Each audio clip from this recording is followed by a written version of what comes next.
Does this sound familiar? You've got some amazing board of directors members for your nonprofit organization. They care deeply about your cause, they show up to meetings. There's just one thing you can't seem to get them to do: fundraise. This is a common challenge I've heard about a lot. So in this video, I want to talk about how to empower your board members to be excellent fundraisers for the nonprofit organization. Welcome or welcome back if you are a returning subscriber. My name is Amber Melanie Smith. I'm a nonprofit founder and executive director of the nonprofit that I started, and I do these videos here on YouTube to help other folks who want to make an impact, possibly through starting a nonprofit, socially conscious business, or through leadership. And I hope that you find this video useful and helpful. Don't forget to give it a like and subscribe to my channel for more content like this. I also have a website, foundertofulltime.com, for resources and trainings for people who are starting a nonprofit or developing a fundraising plan, so feel free to check those out. Okay, so here is the thing. If board of directors members are not actively participating in fundraising or not meeting their fundraising goals, it might not be entirely their fault.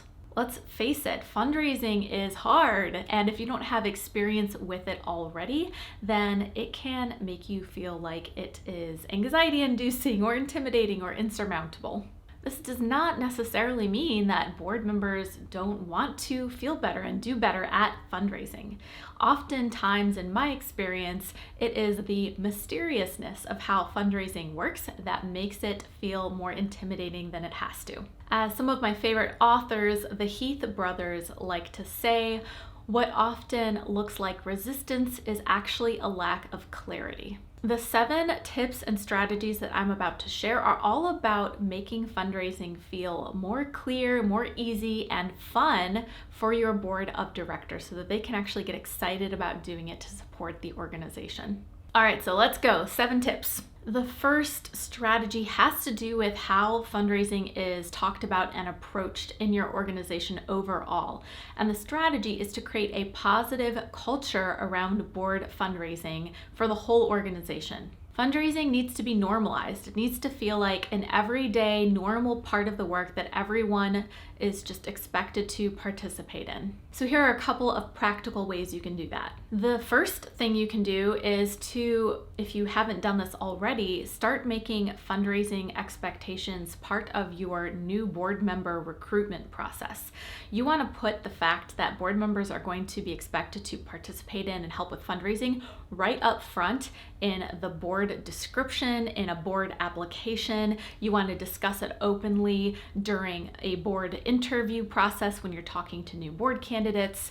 You want to make sure that anyone new coming into the organization on your board is fully aware that this is an expectation and is not surprised when it comes up later if they make it onto your board. Another thing you can do is to normalize fundraising by talking about it openly at every board meeting. Save a couple of moments on your agenda to talk about fundraising initiatives, progress, challenges, brainstorming solutions, etc. And another thing you can do is create a safe place for individual board members to talk openly and vulnerably about any fundraising anxieties and challenges they may be feeling. So if possible, if you can talk one-on-one with board members, ask questions about their fundraising experience and any concerns or challenges that they are feeling, questions that they have about fundraising processes that will help them feel comfortable and start to warm up to the idea of participating in it and like they have been heard. The second strategy you can try to help your board feel empowered to fundraise is to make sure that every single board member can clearly articulate the nonprofit's mission and programs to complete strangers. Sometimes what I've found is that a board member might be holding back or afraid to talk about the organization's work with people either they know or don't know because they're actually confused about some elements of the organization's work or mission. Nobody likes to talk about things that they don't sound knowledgeable about, so you want to make sure that board members are equipped with the right information about your cause and how it works.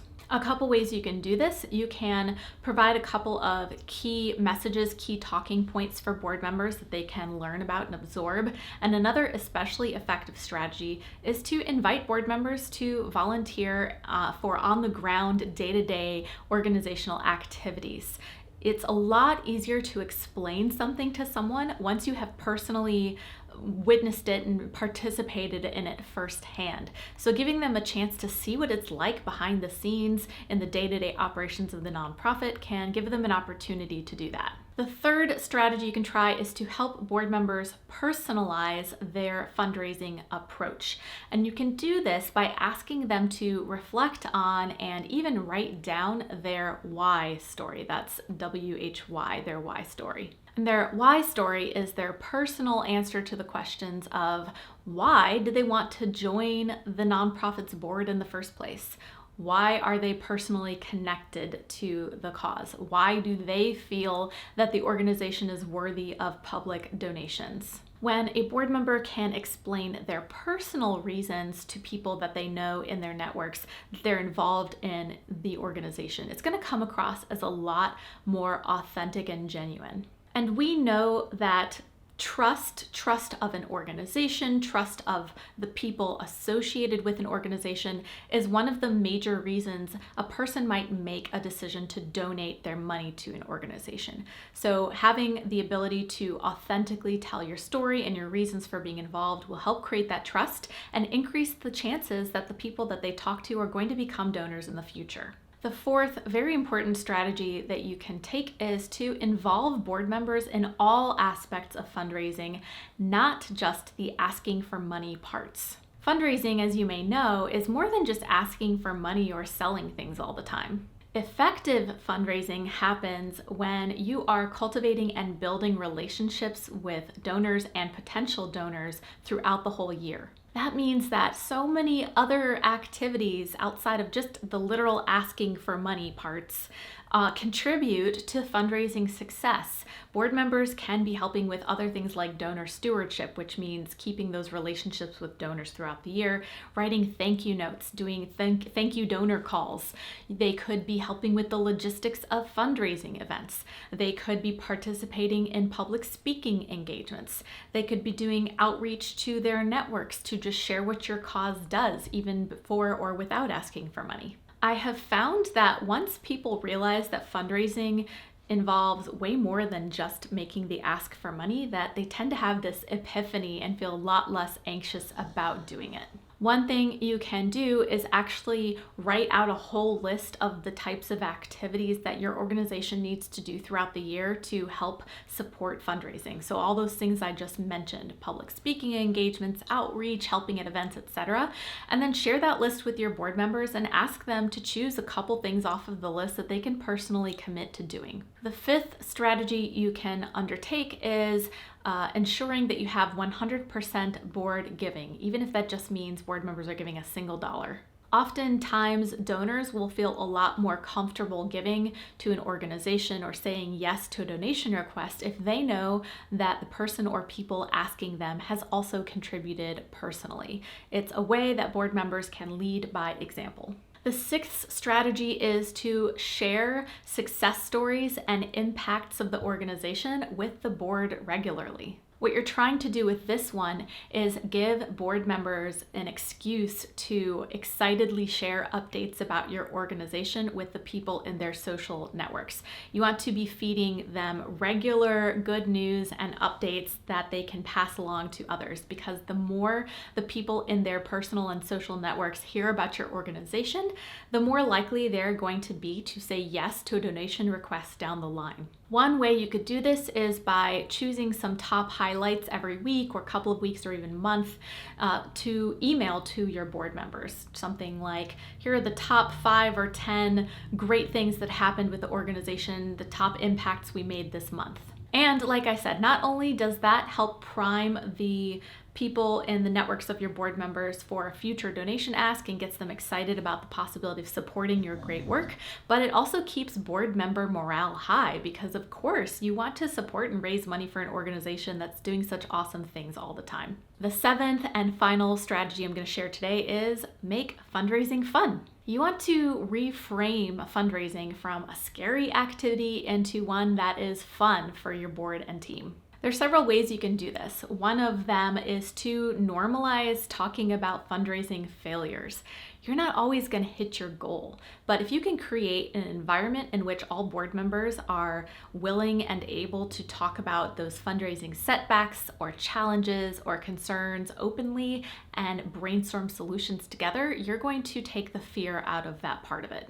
If you've got this kind of board, you can do a friendly competition. You could try out fundraising challenges and have your board members join small teams together and just see which teams can raise the most money. It's just a fun way of gamifying your fundraising efforts for the board. And another way is to celebrate your fundraising wins together. Gather socially and enjoy some tasty snacks and talk about your successes and celebrate together when you do have a success in fundraising. So what do you think? Have you tried any of these strategies as board members or as staff working with boards? I'd love to hear about it. I'd love to hear about some of those fundraising successes and things that you felt worked for your board of directors. As I mentioned before, if you are starting a nonprofit or need some of those resources, check out my website, foundertofulltime.com, for some trainings I've got. I also have a newsletter that I send out for nonprofit leaders and changemakers that you can subscribe to using the link in the description, and of course opt out anytime you need to. Finally, I have a Facebook group called Change the World or Bust. We've got a couple thousand folks from all around the world in there who are all sharing what they're working on to make an impact in the world. So I hope that you can join us there. I hope that you found this video helpful to you and educational and stuff. So please don't forget to give it a like and subscribe to my channel for more videos along these topics.